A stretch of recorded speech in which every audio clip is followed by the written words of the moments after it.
মেয়েদের কাপড় শুকানো নিয়ে কয়েকটি গুরুত্বপূর্ণ কথা শোনেন প্রিয় ভাইরা আমার। মেয়েদের শুধুমাত্র শরীরটা পর্দার অন্তর্ভুক্ত নয়, তাদের কাপড়গুলোও কিন্তু পর্দার অন্তর্ভুক্ত এবং তাদের নামটাও পর্দার অন্তর্ভুক্ত।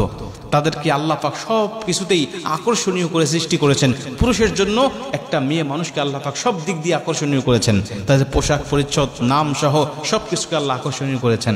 অতএব একটা মহিলা যদি তাকওয়াবান হয় অবশ্যই সব কিছু থেকে পরপুরুষের হাত থেকে সে হেফাজতে থাকবে। আপনি মানুষের সামনে আপনার কাপড়গুলো যখন শুকাতে যান, এগুলোর প্রতি মানুষের একটা ধারণা চলে আসে। মানুষের শয়তান তো বসে নেই, মানুষের অন্তরে সব সময় প্রমন্ত্রণা দিতে থাকে এবং মানুষগুলোকে কিভাবে পাপাচারে লিপ্ত করা যায়, কিভাবে গুনাহের প্রতি লিপ্ত করা যায়, এই চিন্তা টেনশনে সবসময় থাকে। অতএব মা বোনদেরকে বলবো নিজের কাপড় শুকাতে দেওয়াটা খুব সাবধানের সাথে আপনি এটা করবেন। কেননা আপনি যখন বিশেষ করে পাজামা থেকে শুরু করে ছোটোখাটো যত কাপড়গুলো রয়েছে এগুলোর প্রতি যখন কোনো পুরুষ দৃষ্টি দেয় তখন নিজের অজান্তেই তার অন্তরের মধ্যে অন্যরকম একটা অনুভূতি বা একটা জল্পনা কল্পনা তৈরি হতে থাকে এবং এক পর্যায়ে হতে পারে যেটা হাদিসের ভাষায় যেটাকে বলা হয় কলবের গুনাহ অথবা অন্তরের জিনা। এই অন্তরের জিনা যদি তৈরি হয়ে যায় আপনার পোশাক দেখে, তাহলে আপনি এটা জনসম্মুখে শুকাতে দেওয়ার কারণে, এটা মানুষের নজরে পড়ে এমন জায়গায় দেওয়ার কারণে এর গুনাহের একটা অংশ কিন্তু আপনার আমলনামায় চলে যাবে। অতএব এগুলো খুব পার্সোনাল বিষয়, এগুলো আপনি ঘরের মধ্যে অথবা এমন জায়গায় দিলেন যাতে এগুলো আপনার নিজের পরিবারের মাহরাম পুরুষ যারা রয়েছেন, আপনার বাবা বলেন, আপনার ভাই বলেন, সন্তান বলেন, এদের সামনেও যেন না আসে। বিশেষ করে ছোটোখাটো কাপড়গুলো যারা রয়েছে যেগুলো রয়েছে এবং পাজামা সহ এগুলো যেন নিজের পরিবারের মধ্যেও কেউ না দেখে। এগুলো খুব সেন্সিটিভ বিষয়। এবং অন্যান্য কাপড়গুলো ওড়না হোক বা শাড়ি হোক এগুলো আপনি বাইরে দিতে পারেন, সমস্যা নেই, কিন্তু যেগুলো গোপনীয় রয়েছেন এই বিষয়গুলো কিন্তু হাইড রাখতে হবে, গোপন রাখতে হবে, কারণ এর মধ্যেও কিন্তু পর্দার খেলাপ রয়েছে, এর মধ্যেও কিন্তু পর্দা রয়েছে। এটা যদি আপনি প্রকাশ্যে দিয়ে দেন তাহলে আপনার প্রতি মানুষের কুধারণা আসবে, মানুষের প্রতি আপনার অন্যরকম একটা অনুভূতি তৈরি হবে, আর এর কারণে আপনার অবহেলার কারণে, আপনার গাফিলতির কারণে এর একটি গুনাহের অংশ কিন্তু আপনার আমলনামায় যাবে। নবীজি সাল্লাল্লাহু আলাইহি ওয়াসাল্লাম মেয়েদের পর্দার ব্যাপারে এত হুঁশিয়ারি দিয়েছেন, এত সতর্কতা অবলম্বন করতে বলেছেন, আপনি অবাক হয়ে যাবেন। আম্মাজান হযরতে ফাতেমা রাদিয়াল্লাহু তাআলা আনহা তিনি যখন মৃত্যুবরণ করবেন তার আগে তার স্বামীকে ডেকে ডেকে বলতেন, স্বামী আমার, আমি দুনিয়ার থেকে বিদায় নিয়ে চলে যাব, আমি কতটুকু লম্বা ছিলাম, কতটুকু খাটো ছিলাম, কতটুকু মোটা ছিলাম, কতটুকু চিকন ছিলাম, এটা যেন মানুষ আন্দাজ করতে না পারে, এজন্য আপনি আমাকে রাত্রিবেলায় দাফন করে দেবেন।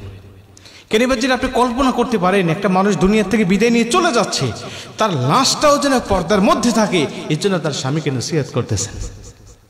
মুসলমান ভাইরা আমার, স্বামীকে ডাক দিয়া বলেন, স্বামী আমার, বেশি মানুষকে ডাকার দরকার নাই, বেশি মানুষকে জানা যাওয়ার জন্য বলার দরকার নাই, আপনি বেশি মানুষকে জানাবেন না আমি দুনিয়ার থেকে চলে যাব।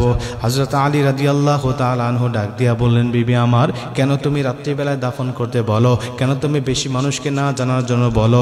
হযরত ফাতেমা রাদিয়াল্লাহু তাআলা আনহা ডাক দিয়া বলেন, স্বামী আমার, গোটা পৃথিবীর মানুষ যদি আমার জানাজার অংশগ্রহণ করে নেয় এবং আমার জন্য আল্লাহ পাকের কাছে দোয়া করে, কিন্তু আপনি স্বামী, আপনি যদি আমার বিরুদ্ধে বলেন, আপনি যদি আমার বিরুদ্ধে সার্টিফিকেট দেন আমার স্ত্রী ভালো ছিল না, সব দোয়াগুলো ব্যর্থ হয়ে যাবে, আপনার বদদোয়া, আপনার সার্টিফিকেটটা কবুল করে আমার আল্লাহ আমাকে পাপীদের কাতারে দাঁড় করায় দিবে। আপনি স্বামী যদি আমাকে খারাপ বলেন আর সবাই যদি আমাকে ভালো বলে, আমার আল্লাহ ওই সবার দোয়া কবুল করবেন এবং আপনারটাই গ্রহণ করবে। আর গোটা পৃথিবীর মানুষ যদি আমার বিরুদ্ধে বদদোয়া করে, আমাকে খারাপ বলে জেনে থাকে, আর আপনি স্বামী যদি আমার পক্ষে দোয়া করেন, আপনি যদি আমাকে বলেন স্ত্রী ভালো ছিল, সে দিনদার ছিল, সে আমার হকগুলো আদায় করেছে, স্বামী আমার শুনে রেখে দেন, জেনে রেখে দেন, আমার আল্লাহ সবার দোয়াগুলোকে কবুল করবে না, আপনার দোয়াটা কবুল করে আমি ফাতেমাকে জান্নাতি বলে ঘোষণা দিবি। অতএব গোটা পৃথিবীর মানুষের দোয়ার দরকার নাই এবং তাদেরকে জানাজা অংশগ্রহণের প্রয়োজন নাই।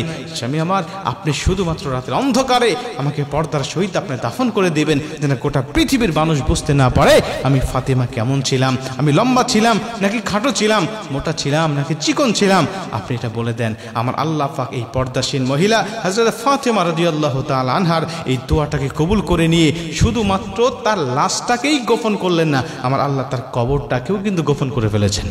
আমরা সবাই জানি জান্নাতুল বাকির মধ্যে তার কবর রয়েছে, কিন্তু কোথায় তার কবর আছে আজও পর্যন্ত কেউ বলতে পারে না। আমার আল্লাহ পাক পুরা কবরটাকে হেফাজত করে ফেলেছেন। এজন্য মা বোনদেরকে বলতে চাই, আপনি শুধু নিজের শরীরটাকে পর্দায় রাখবেন তা নয়, আপনার পোশাক পরিচ্ছদগুলোও গোপনে পর্দায় রাখার চেষ্টা করবেন এবং আপনার নামটা পর্যন্ত আপনি হাইড রাখার চেষ্টা করবেন। পর পুরুষের মাঝে এগুলো বলে বেড়ানোর কোনো প্রয়োজন মনে করি না আমি।